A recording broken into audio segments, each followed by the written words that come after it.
Hey everyone, welcome back to the channel, and today I have my thoughts on the sequel trilogy and the whole game of Lego Star Wars: The Skywalker Saga, because today I've finished the whole thing. Well, all the films anyway. As for the entire game with all the extra missions and stuff, not even close. But I've finished all the main 9 films. I'm going to give my thoughts on the sequels and a few of my favourite parts throughout the game. So, to start with, The Force Awakens. It was very good. It kind of remade the Force Awakens game. Like, the story of the Force Awakens game was pretty much carried over in this one, so, well, it literally was, but they carried over a lot of the missions, which makes a lot of sense, but there was a lot of cool things they did with the Force Awakens, such as the opening scene on Jakku with Lor San Tekka and Poe Dameron and getting back to the TIE Fighter. Of course, there was a lot of stuff they changed. For example, the blood on Vin's helmet now being cake icing. Yeah, they've obviously had to change that because it's Lego and blood don't really mix. But The Force Awakens, I will admit, was incredibly fun to play. Definitely, apologies, I just knocked my microphone. But definitely would recommend playing it. Now for The Last Jedi. The Last Jedi was honestly fantastic. My favourite mission by far was There's No Snoke Without Fire. And what that mission was basically you boarding the First Order Supremacy, the massive Star Destroyer, killing Supreme Leader Snoke, and wiping out the Praetorian Guards. And that was so fun. Like, that was honestly one of the best boss battles in the game, in my opinion. Because you had to fight, like, 6 or 7 bosses, which was all the Praetorian Guards. And that was extremely cool to play that boss fight. So, definitely would recommend checking out the Last Jedi. Of course, you have to play through all this to get the full game done. But The Rise of Skywalker, probably one of my favourite ones in the game. Because there was just so much going on. You had the opening scene with the hyperspace jumping. By the way, little bit of a tip for the game. That mission, the light speed skipping mission, known as a skip and a jump, is a fantastic stud farm. Like, I was playing it for the first time, I got True Jedi by accident. Which is the achievement you get when you get a certain amount of studs in a mission. And I did it by accident, so it's a fantastic stud farm. So if you want to get some more studs for stud multipliers and stuff like that, it's well worth replaying that mission over and over and over again. I will definitely be doing so because it's so ridiculously overpowered. Oh my god. So yeah, if you want a bit of a stud farm, play that mission as many times as you physically can. It's fairly easy. It's an on-rails flight mission, so you just got to shoot down TIE fighters and pipes that are in your way. So if you want to just collect studs left, right, and centre, play that one again and again. But the rest of The Rise of Skywalker was absolutely amazing. You had the Exegol fight, which was frankly phenomenal.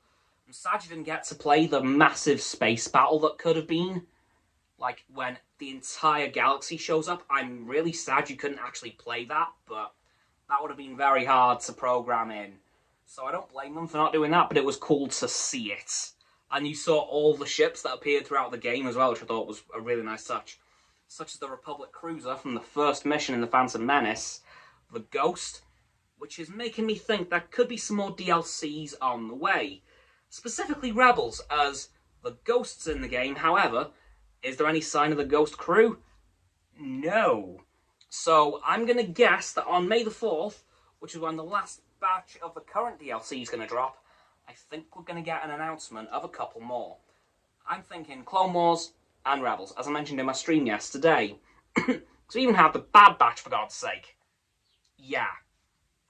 So I think we're going to get some more DLC very soon. But honestly, The Rise of Skywalker was amazing. The final fight with Palpatine and his Sovereign Protectors, as well as the Knights of Ren, that was incredibly fun. And very much an expansion on the Praetorian Guard fight from The Last Jedi. Like, it was like that, put on steroids. That was fantastic. And the whole section on Octu, before you went to Exegol, and you had to lift, well, Luke got to lift his X-Wing out of the water. Oh my god, that was so cool. Now, on to some of my favourite bits in the game. Well, let's start off with the clones. There are several skins for both the Phase 1 and the Phase 2 Clone Trooper armour. For the Phase 1, you have the clone, the normal clone, the clone Sergeant, the Corporal, the Captain, the Sergeant, the Lieutenant, the Captain and the Commander, and of course the normal clone. And for the Phase 2 clone, you have the normal clone, as well as the 501st, the 212th, the Coruscant Guard, and the 41st from Kashyyyk. And when I was able to get all those, I bought them all immediately. I have no regrets. Because I love the clones, and I will never, ever stop bringing that up. So if you want me to stop bringing that up, have fun with that. But yeah, honestly, I'm really happy with some parts of the game. Now for my favourite location from each trilogy, because I do have one from each. For the prequels, it's got to be Coruscant. Before Order 66. That broke my heart. Seeing those clones ready to kill you on Coruscant literally ripped my heart in two. It was painful. So, pre-Order 66 Coruscant, best planet in the prequels. As for the original trilogy, that's going to have to go, actually, to Tatooine. Which I know, yes, did appear in the prequels, but I really loved it when we got to go to it in the original trilogy, because the Mos Eisley Cantina was there. And we actually have its official name now. Chalmun's Cantina. Yep, it has an actual name. And I was very happy to see that when I played through A New Hope. I was like, oh, it has a name. Yes! And my favourite location from the sequels, yeah, it's going to be Act 2. It was so good. Like, the island itself, and then you had that little village in the middle, which didn't appear in the films, so they just made that. That is such a cool detail. They just made a village, which made this planet feel a lot more lived in, because, yeah, we saw a few people as well as Luke in the films, but this made it feel like a planet with an actual population, which I just loved. Honestly, I think my favourite film out of all of them, that's going to be a tough one. I'm going to do one for each trilogy. Favourite film from each trilogy, Revenge of the Sith, in spite of the having to kill all the clones. My heart literally broke several times. Favourite from the originals, straying away from my actual opinion on that, it's going to have to go to A New Hope. That was just the funnest one to play through. And for the sequels, that's going to have to go to The Rise of Skywalker. Because you saw a lot of that film. Like, I now understand why so much from other films was cut. Was because they put so much back into this one. So, I can understand it now. But there was some stuff cut from the sequels as well, don't get me wrong. But not as much as the original 6. Which makes sense, because this is a Disney-made game with ttgames. And the sequels were made by Disney, so it would make sense they want to keep as much as they can from the product that they produced. Makes sense. Kind of gut that they cut some stuff from the originals, but let's face it. How complete was the complete saga? Because let's be honest, they cut a little bit too. Now, don't get me wrong, that game is a classic, and I will never not love it, but this game is most definitely a worthy successor to the complete saga, released 15 years ago now. Just want to drive that point home. Yeah. Do I think we'll ever get another LEGO Star Wars game? Maybe? Possibly? It depends if Disney put out enough content to warrant another LEGO Star Wars game.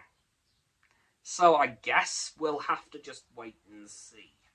Anyway, guys, that's going to do it for this video on my thoughts on the sequel trilogy and the entire game for the LEGO Star Wars The Skywalker Saga. So, don't forget to like this video, subscribe to my Roxanne's and Frost's channels, Their links are in the description. My sub button is down there. Yeah, that big red one, unless you've already subbed.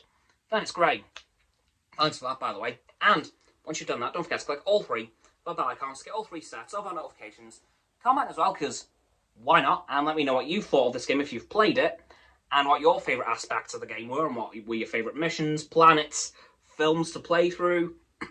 Once you've done that too, don't forget to follow me on my social medias. They'll be in the link tree in the description. Don't forget as well to check out Roxanne's website and Frost's Instagram. Their links will be in the description as well, below my link tree. And lastly, please, please, please don't forget to share this video with all of your friends so they can join the infinite loop of liking, subscribing, commenting, following, and sharing, and around and around and around that loop. And I'll see you guys tomorrow with another video. May the Force be with you.